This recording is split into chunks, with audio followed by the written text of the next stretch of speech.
വാർത്തകൾ വിശദമായി. തൃക്കരിപ്പൂർ MLA സന്ദീപ് വാര്യരുടെ ഓഫീസ് തൃക്കരിപ്പൂർ പഞ്ചായത്ത് ഷോപ്പിംഗ് കോംപ്ലക്സിൽ പ്രവർത്തനം ആരംഭിച്ചു. രാജ്മോഹൻ ഉണ്ണിത്താൻ MP ഓഫീസിന്റെ ഉദ്ഘാടനം നിർവഹിച്ചു.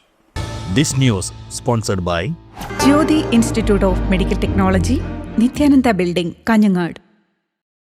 തൃക്കരിപ്പൂർ പഞ്ചായത്ത് ഷോപ്പിംഗ് കോംപ്ലക്സിൽ പ്രവർത്തനം ആരംഭിച്ച തൃക്കരിപ്പൂർ MLA സന്ദീപ് വാര്യരുടെ ഓഫീസിന്റെ ഉദ്ഘാടനം ജനപ്രതിനിധികളുടെയും പൊതുജനങ്ങളുടെയും സാന്നിധ്യത്തിൽ രാജ്മോഹൻ ഉണ്ണിത്താൻ MP നിർവഹിച്ചു.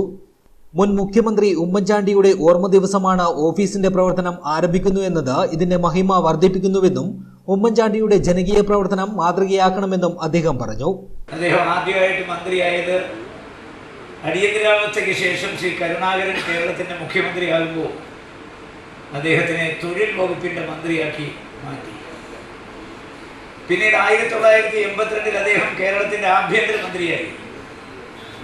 പിന്നെ അദ്ദേഹം വീണ്ടും 1991 കരുണാകരന്റെ ക്യാബിനറ്റിൽ തന്നെ അദ്ദേഹം ധനകാര്യമന്ത്രിയായി.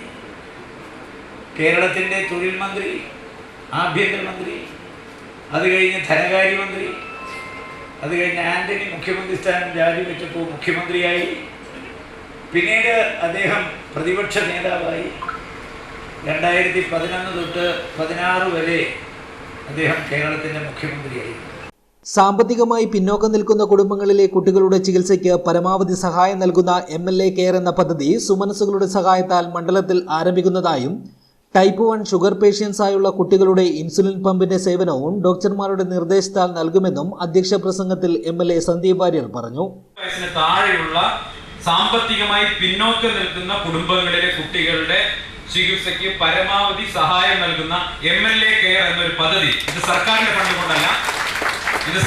ഫണ്ട് കൊണ്ടല്ല, മറിച്ച് ഒരുപാട് നല്ല മനുഷ്യരുടെ പിന്തുണ കൊണ്ട് നമ്മൾ അത്തരം ഒരു പദ്ധതി കൂടി തൃക്കരിപ്പൂർ നിയോജകമണ്ഡലത്തിൽ ഇന്നു മുതൽ തുടങ്ങുകയാണ്.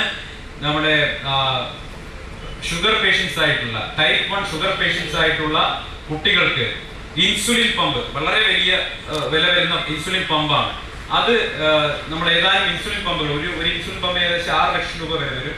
അങ്ങനെയുള്ള ഒരു 2 ഇൻസുലിൻ പമ്പ് ഇപ്പോൾ ഒരു മനുഷ്യ സ്നേഹി നൽകാൻ തയ്യാറായിട്ടുണ്ട്. അത് ആവശ്യമുള്ളവർക്ക് നമ്മൾ ഡോക്ടർമാരുടെ കൂടി അഡ്വൈസ് അനുസരിച്ച്, ഞാൻ അവരോട് 2 പേഷ്യൻസ് നമ്മുടെ മുന്നിൽ വന്നു, അവരുടെ ഡോക്ടറുടെ അഡ്വൈസ് എടുക്കാൻ പറഞ്ഞു. മാത്രമല്ല അതിനൊരു റിക്കറിംഗ് എക്സ്പെൻസ് വരെ അത് നമുക്ക് വഹിക്കാൻ നിർവാഹമില്ല. അപ്പൊ അത് കൂടി വഹിക്കാൻ പറ്റുന്ന രീതിയിൽ സംവിധാനമായി കഴിഞ്ഞാൽ അത് നൽകാൻ MLA കെയറിൽ നിന്ന് ആദ്യ ദിവസം തന്നെ 12 ലക്ഷം രൂപയുടെ ഒരു സംവിധാനം ഇവിടെ വെച്ച് പ്രഖ്യാപിക്കുകയാണ്. ഒരു വർഷം മുൻ MLA KP Satheesh Chandran, Nileshwaram municipal chairman Muhammad Rafi, block panchayat president Meenakumari, ജില്ലാ പഞ്ചായത്ത് അംഗം M മനു, KPCC അംഗം കരിമ്പിൽ കൃഷ്ണൻ, KPCC എക്സിക്യൂട്ടീവ് അംഗം KV Sudhakaran, KK Rajendran, AGC Basheer, VPB Musthafa, Muhammad Rafi, ഗ്രാമപഞ്ചായത്ത് പ്രസിഡന്റുമാരായ Mercy Mani, Anu Poongode, MPV Janaki, T Narayanan, PC Zubaida, Bushra, Kunhiraman, മറ്റ് ജനപ്രതിനിധികൾ, പൊതുജനങ്ങൾ തുടങ്ങിയവർ സംബന്ധിച്ചു. തൃക്കരിപ്പൂർ ഗ്രാമപഞ്ചായത്ത് പ്രസിഡന്റ് സാജിദ സഫറുള്ള സ്വാഗതവും P കുഞ്ഞിക്കണ്ണൻ നന്ദിയും പറഞ്ഞു. News bureau, Cheruvathur.